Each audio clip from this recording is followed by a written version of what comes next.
right, the time is now 6:30, and the February 20th meeting of the Development Review Board for the City of Winooski is called to order.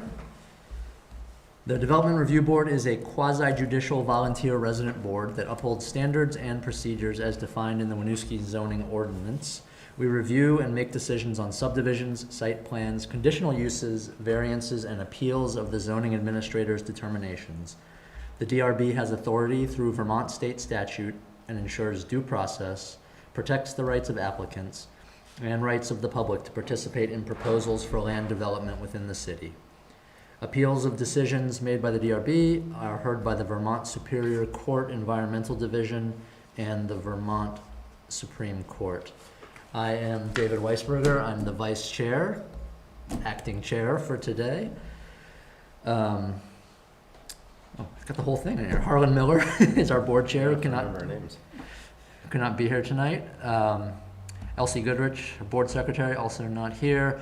The Development Review Board consists of Aaron Guyette, who is on Zoom, and Matt Basowitz, also not here. Our alternates are Emily Morse and Jordan Matt, who will be participating as a full member tonight.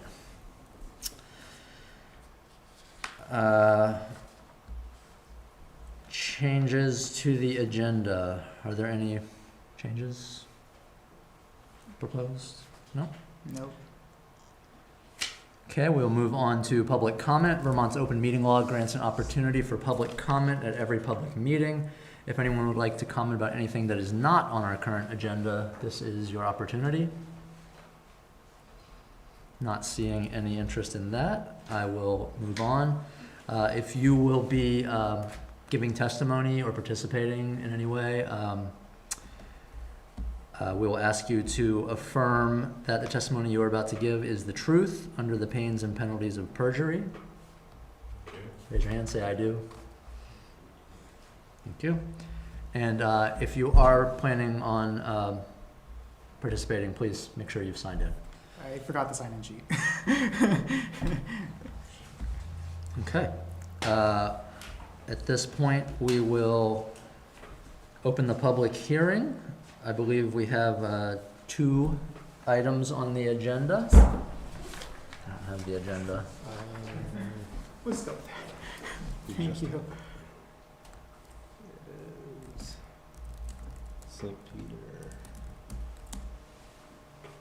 55 St. Peter. We will start with 55 St. Peter Street, which is a continuation of the hearing from last month. Hey, David. I think we have to approve the previous meeting minutes. We do. It wasn't on my program here.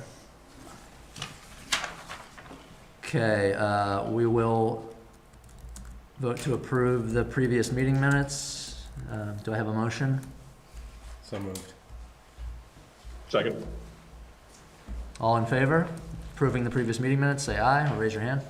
Aye. It's unanimous. Okay, now we will open the public hearing, starting with 55 St. Peter Street. Okay. Ravi, do you want to make a summary of the situation? Sure. During the last meeting, the applicant came to you, talked about his project to put in a unit in the back portion of the property to convert an existing garage into another unit. The property currently has 2 units in separate buildings. So based on the regulations in place, in order to put that 3rd unit on the back portion of the property, they would have to get PUD review and approval. During that meeting, you were looking for particular specifics about the nature of the existing conditions on the property and about lot coverage. The applicants come back with a refined site plan for your review. I can put that up on the board if that's helpful. In our review of the site plan, in my review of the site plan, the applicant has come back to reduce the lot coverage from an estimated 66% to an estimated 53%. The dimensions are all laid out as requested by you during the last meeting. figure out how to zoom, along with utility lines drawn in during the last meeting. The only item that is, that wasn't provided that you requested were elevations, but I don't, as staff, I didn't see that as relevant or pertinent to your review, especially considering that all the buildings are existing. Yeah. I'll turn it over to you for any questions. Didn't actually remember asking for that after I read that in the agenda. I have notes. So in my view, it seems like there's a couple issues. One is that this will require waivers Mhm. because the rear setback is required to go all the way around the property, which is 10 feet. So it's not met anywhere. Is that correct? That's. Oh, it's not met in the back either. That's correct. The buildings are pre-existing, they're pre-existing nonconformities. The two existing buildings in the front have been there from 1900, 1920, based on city records. The back building's been there for 50-plus years. Yeah. As nonconformities, they can exist as is, as long as the nonconformity doesn't increase. The applicant isn't proposing to increase any nonconformities in use or in terms of the buildings either, so they can exist as is. So I think it's pretty complicated, but I did a lot of reading, and I'm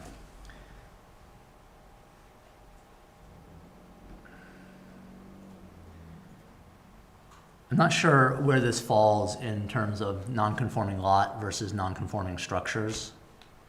Under non-conforming lots, it says a lawfully developed non-conforming lot may continue in its current use and configuration, or you can have approval to change it.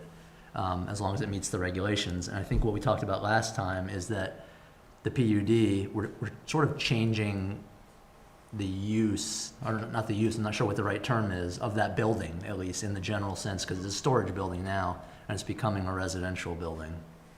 We're increasing the people density, if not the building density on the lot. And I think that can all happen for the PUD other than the lot coverage was my main concern. Because the PUD regulations say we can't exempt it from the lot coverage. Right.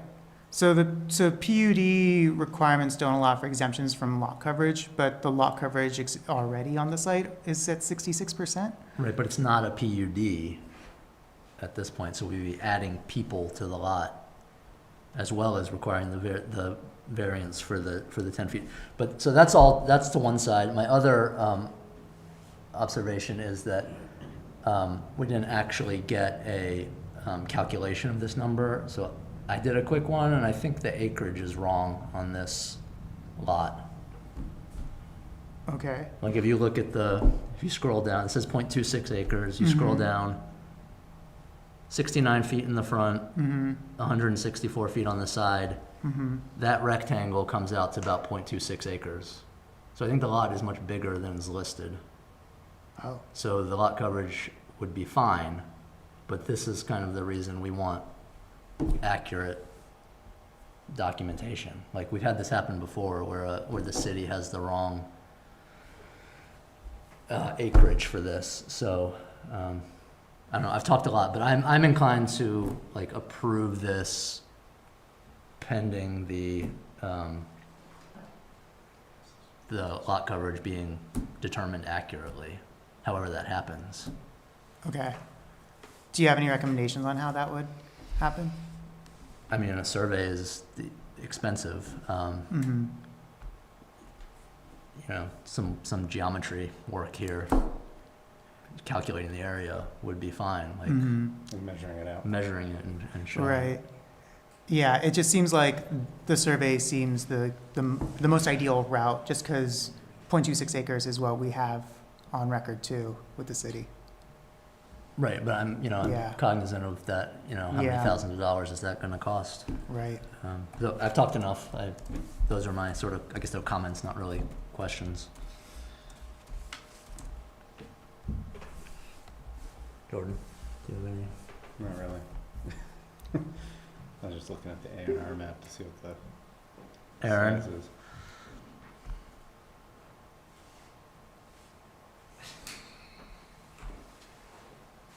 Any questions, Aaron? Sorry, I was just looking at the at the lot here. Did you, I'm sorry, I forget your name. Kobe. Did you, draw the map, the plan? This was done through an online system, so kind of some of my input and what they gained through, whatever resources they use for. Was it a service, like people doing it, or is Yes. it automated? Yeah. Yep. Can you ask them to calculate the area of the lot and the coverage of the buildings and the parking? You know what I mean? Like, would they be able to do that for you? I'm not sure. I could certainly ask. Yeah, I could certainly ask the question. So.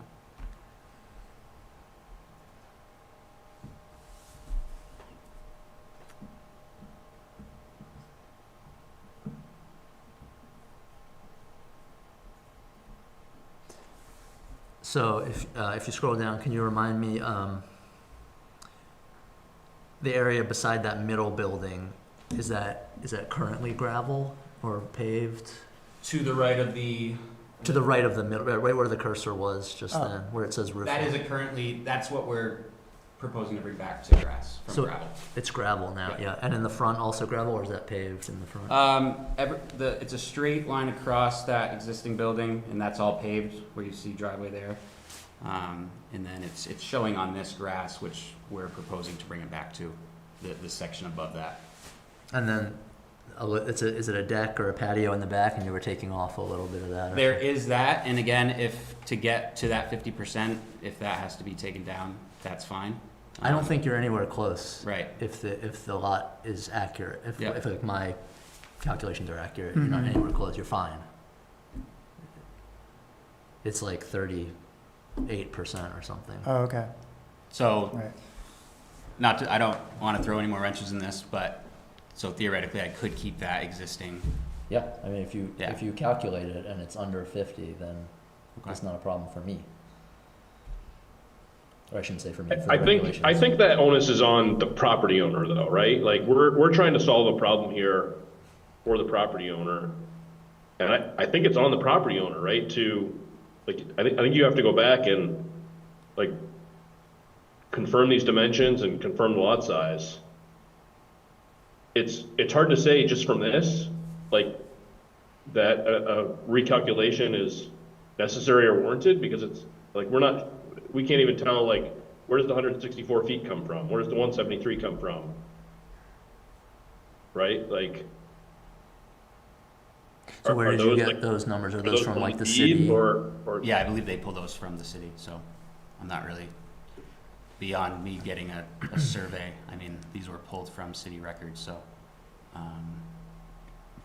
I mean, what we have to go on right now is the size that's listed by the city, right, the 0.26 acres. And I think unless there's some other, like, documentation that shows different, like, this is not, I don't think this is even really to scale, like what's drawn here. I did a little quick, like, measurement on a couple things here. It's off by a little bit on some areas, so I don't know. I'm kind of wondering, or kind of thinking the way Robbie is, just like, maybe a survey is needed here if there's a question about the size of the lot.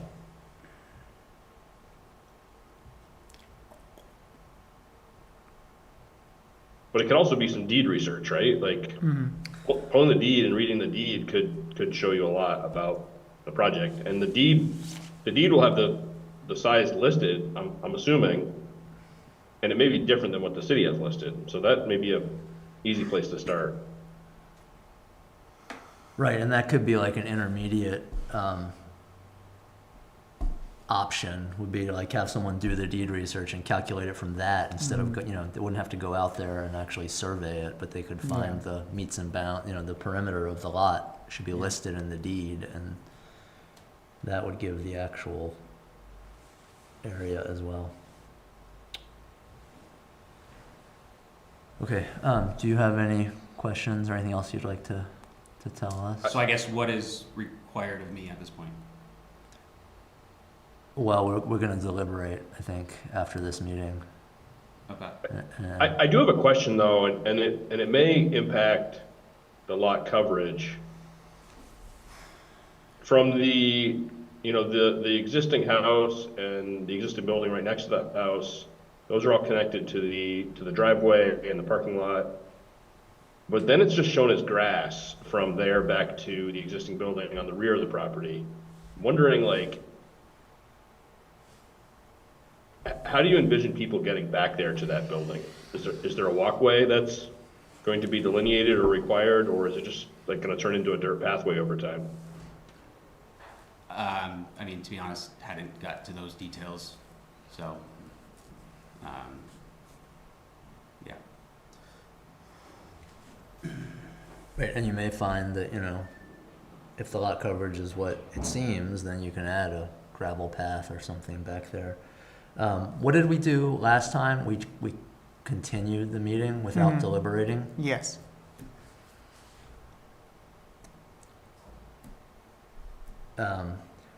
So I guess the options are we can close the hearing and deliberate and issue a ruling that might say, you know, denied, or you need to come back with this and reapply, or we can continue this again, say what we'd like to see, Mhm. like the actual thing we need to see, Yeah. and then do it again next month. Yeah, or I think as you suggested, this could be something that I could work out with the applicant too. We could make the ruling that approval is contingent on getting an accurate survey or somehow demonstrating the area of the lot, and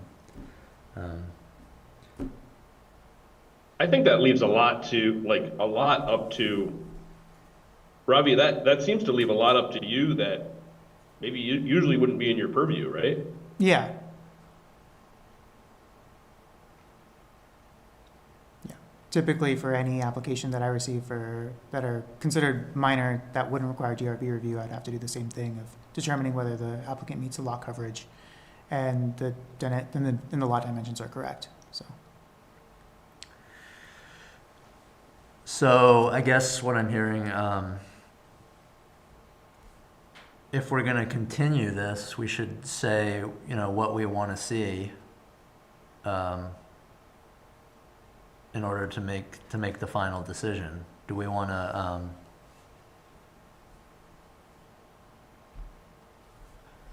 Aaron, are you not comfortable with the, accuracy of this plan?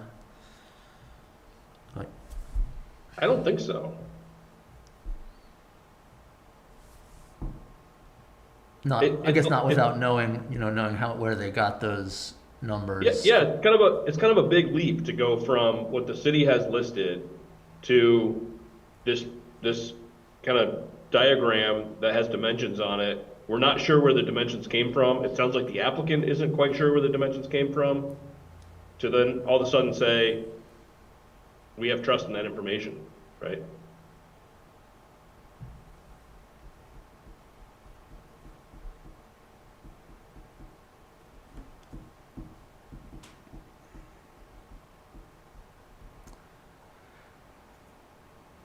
So do we require a survey?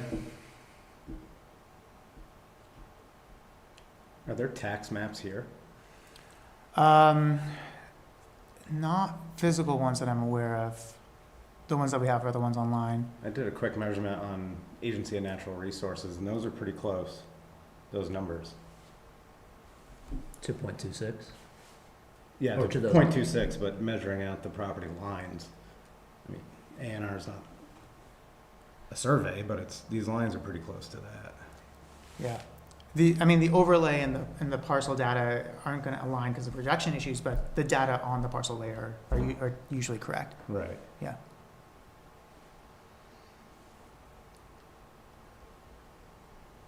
Or like Regional Planning Commission, they usually have maps too. Yeah, but not like tax maps, not like that. No, but they'll have the property lines Yeah. in there. Yeah, it's gonna be the same data. Yeah. So whatever Oh, is on, it's all based upon the tax maps, right? Mhm. Like, yeah. which are a lot of times not accurate. So can we accept less than a survey, but more than this? Or do we want a survey?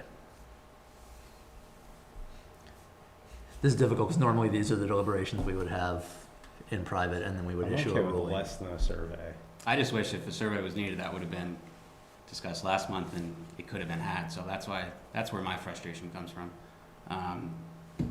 But, Well, I think we did ask for the lot coverage, which is not really provided other than an estimate by Ravi. I think that was one of the things we did require, if I'm remembering correctly. but the lot coverage isn't an issue. Well, it's not if the size is what I assume it to be, which is bigger And that's than, what the town has it listed at. they have it listed at 0.26, which is 11,000 square feet. And if I use this plan and I get 16,000 square feet, so it's significantly larger than the town has listed. I could be wrong, or this drawing could be wrong. That's why we need some corroboration of what the actual size of this is. The survey is the most accurate.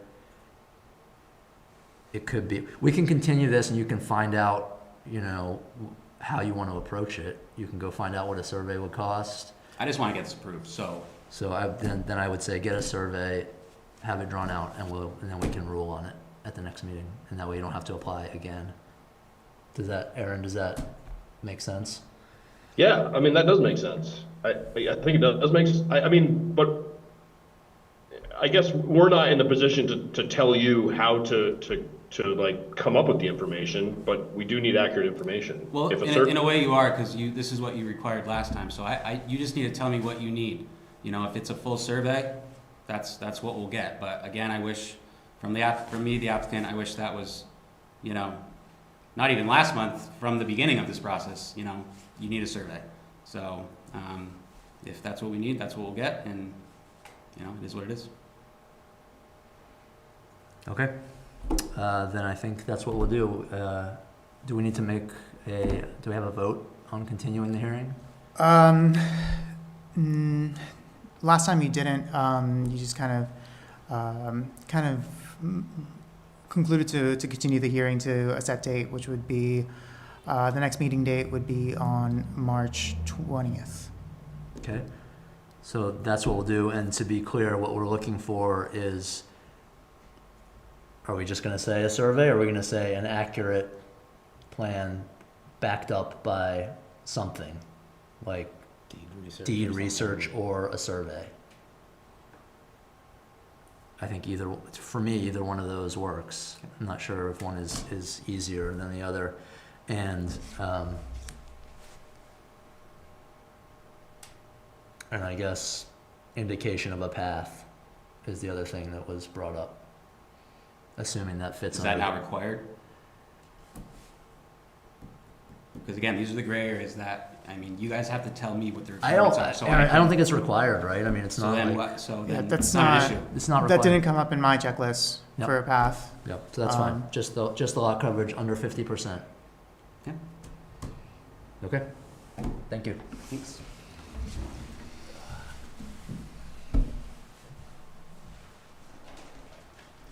Good, we're gonna move on Okay. to the next item, which is 190 East Allen Street, a conditional use review request. Somebody gonna present?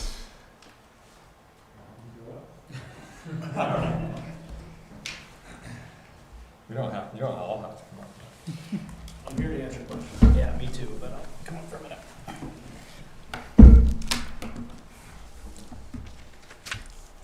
Hello? Hello. I'm Evan Fitzgerald from Fitzgerald Environmental. I'm here assisting Velco, the applicant, on this project. I'm Bill Niket, representing public-private partnership of Netty Real Estate and the city, working on the adjoining parcel that this connects to. And also present, but not sitting here at the table, Tim Follansby from Velco and Dave Marshall from Civil Engineering Associates, civil engineer on the project. Ravi, do you give a summary, or do you leave that to us, or? Yeah, I can give a brief summary. Sure, Okay. why I not? wasn't sure how to, yeah. Yeah, so the applicants are requesting to relocate an existing roadway located at 190 East Allen Street. This is more commonly known as the Casamat Natural Area. So with their relocation, this is the current location of the roadway. It's a gravel access road specifically for Velco. Cars, public on vehicle cannot access this roadway, but you can access it by foot. With the proposal, the applicant is looking to shift the roadway downward, construct a bridge across this particular area. With this project, there would be a shift in the location of fill. They would restore the natural area of the previous, of the existing roadway, take out a culvert, and then put in the bridge with some fill. Overall, the amount of fill to be put in and removed is actually going to be a total cut. So it actually increases the flood storage within this area. This application is coming to you because it is located in our flood hazard overlay district. So that requires conditional use review and approval by you. This was also reviewed by the state, by Kyle Medash at the state floodplain management office, and he had a no adverse impact ruling on this too. So at this point, I'll turn it over to you if you have any questions. Anything you'd like to add to that? Seems like this is kind of formality for us. You need zoning approval as a local approval. That's right. So, as you know, there's a road there now, and the hotel and housing garage project that's happening on the lot sort of comes right over the edge. You can sort of see where the existing road is. And the city is building an extension of Winooski Falls Way, the end of which you can see on the plan there at the far left side. There's a turnaround and an access to the new public parking garage there. That's a car turnaround? That's a car turnaround, and then that's the beginning of the proposed relocated road. So the idea was, rather than simply relocate the road physically, like just pick it up and move it, the bridge was something that the city and Nettie came up with as a way to allow us to not only sort of keep the environmental impact the same for moving the road, but to actually improve things, because we'd be able to connect this Class 2 wetland from south to north. And we'd also be able to, by using this bridge, as Revy said, net out any impact of fill. So basically be in a situation where the amount of fill in the floodway is the same before and after. If we moved the road, there would have been more fill there than there was before because of the topography. And that would have been something that would have needed other approvals. So this is really primarily when we first designed this project, there was a small relocation of this road and a replacement of the culvert that was already approved. Velco came to us after the project was approved and made clear that for them, the way we had reconfigured the space wouldn't work for them to have appropriate long-term utility access to the lines that they have at the far end of Cassavant Park. And as a result of that, they came to the city and us with the idea of changing that alignment to this kind of straighter orientation that will get people out to, what I think of as the dog park, sort of the large flat area that folks use out in Cassavant now for their, it's sort of grassed in. Incidentally, a project that Velco was kind enough to help the city to effectuate some 15, 20 years ago, the last time they did work for us. So this is in some ways a continuation of a long-term, very positive relationship the city's had with Velco to get the things done that they need to have done in this area, and also, provide for the public at the same time. So I suppose it's a formality in the sense that, we're not really requesting a conditional use. It's already there and we're moving it. But to have a belt and suspenders here, it sort of makes sense to us the bridge creates a new structure. That structure wasn't there before. So the use is kind of the same, but the bridge is what really triggers, kind of the need for it to be in front of you. And the fine work that Evan's done that he's submitted with the package and the review of the state tells us that we basically have net zero impact. And that's really if I could just add to that, that was a nice summary, but what's in your bylaws that you're concerned about with this approval is, does it meet a no adverse impact standard? And just by virtue of the fact that there's no, decrease in floodwater storage, and there's no change in the way floodwaters would be flowing over this floodplain, even though it's kind of in a backwater area of the floodplain. It's not in the area where, directly on the main stem of the river where the flow is the highest. It does meet that standard, so. This is not the boardwalk access, that's further This is down. where the hotel is, That's right. and then they're changing.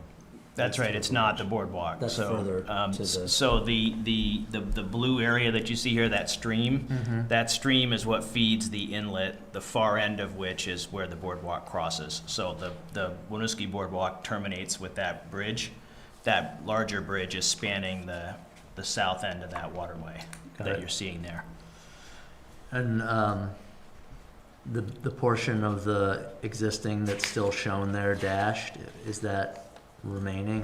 What's going on here? Is like a turnaround? Yeah, so there are, sadly, there are a few utility things going on out there that have to continue to be accommodated long-term. So there is some infrastructure for Vermont Gas. There's a large high-pressure transmission line that goes through there. And there's an electric, there's a system that maintains, rectifier, thank you, that maintains the continuity of their system, allows them to monitor the continuity of their pipe. And so they need to be able to continue to access that particular point. And then it also does serve as a turnaround, but it's really primarily for their benefit.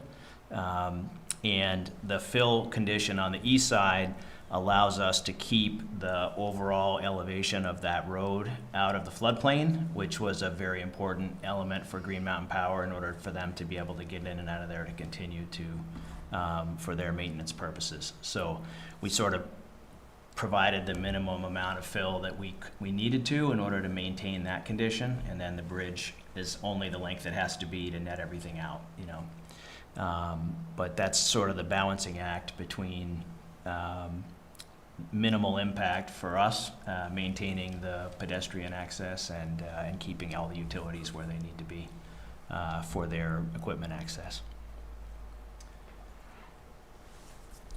Yeah, I mean, it seems like an improvement over what you had. You said something was already approved, a different version, but something changed. Yeah, this definitely does allow us to have more connection between the wetland as opposed to what was there before. We're effectively getting rid of that culvert crossing and altogether and opening up this area. So from a wetlands point of view, is a much larger connection between the two areas than there was in the previous approval, for sure. Yeah.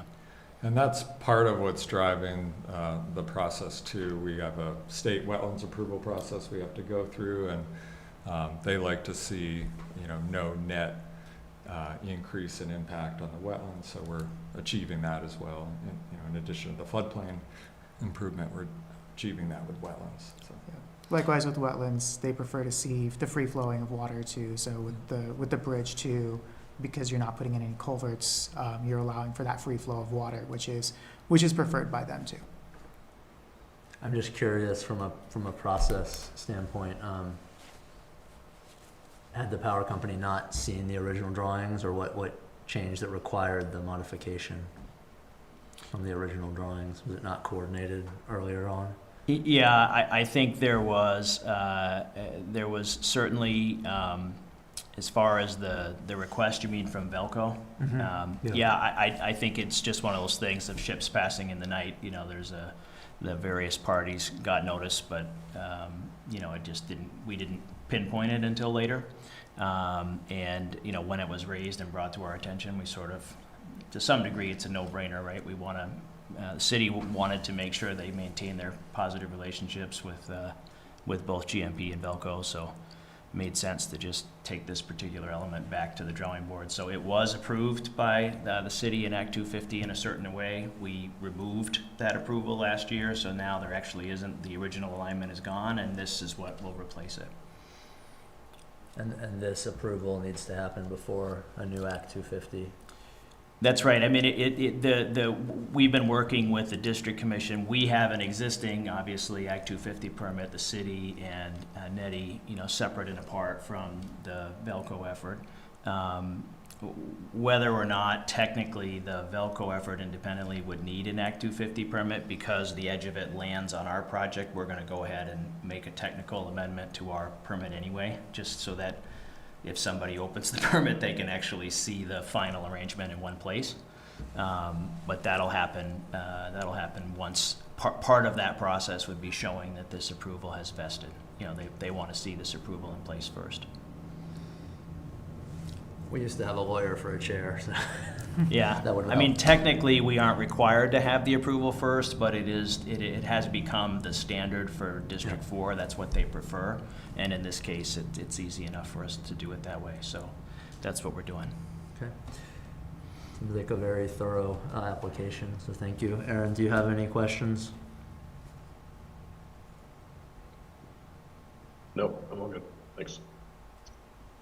Jordan? I'm good. Looks good. Anything else you'd like to let us know, or? No. Okay. Appreciate That was it, yeah. staff's help with it, and thanks for your time. Yeah, so we'll deliberate in executive session, and how long do we have to issue? Within 45 days. 45 days. We'd certainly love to continue with our planning efforts, so to the extent that could happen sooner than that, we'd be really grateful. Yeah, I think it's usually before then, it's just No, understood, yeah, Ravi's gotta Yeah. type it up. I know, yeah, thanks, guys. Thank you. Thank Thank you you. so much. All right. Close the public hearing. Do we vote on that? I think I would know that by now. We did, I think. I think you do. We can do it anyway, just in case. Do I hear a motion to close the public hearing? So moved. Second. All in favor? Aye. Okay, the public hearing is now closed. Moving on, other business. Ravi, is there other business? I guess in terms of city updates, I provided an update to the Planning Commission and the Housing Committee on planning and zoning affairs. I forgot to include it in your packet. I can send that to you afterwards. That memo is up online with the Planning Commission meeting materials. Just going over things that the Planning Commission has been working on for the past 6 months and what I've been doing on a day-to-day basis. Haven't issued that many permits in the last 6 months since November. It's been a slow time. There are new regulations up in place that are related to the Act 181 related changes. So that protects the conversion of hotels and motels to affordable housing as prescribed by statute. It allows for parking in residential districts to be located off-site to a particular extent, which is allowed by statute. And then it also sets some requirements for you on when you receive a completed application, when you have to hear it. So, but I mean, you've been reviewing applications in a timely manner anyways, so it's all good. So yeah, those regulations are up on the city website, or should be up on the city website. Yeah, very minor changes. The Planning Commission is going to hold a public hearing on transportation demand management requirements during their March 13th meeting. So this would require larger developments to have transportation-related amenities or programs. So like improvements to a bus stop as prescribed by GMT, or GMT ride credits, or a car share available on site. So there are a menu of options that a developer can choose. Depending on the size and scale of the development, they would have to have certain amounts of programs and initiatives as part of their projects. And if they meet the requirements, which they have to, they'll get a 20% reduction in their parking requirements. So yeah, Planning Commission is going to review that during their public hearing next month. Yeah, I think those are the main things. But there are a bunch of other stuff that I'm working on too. So I can share that report with you after this meeting. think that's all I have in terms of city updates and other business. All right, so we will adjourn and go into executive session. Okay. Aaron, do you have a separate link for that?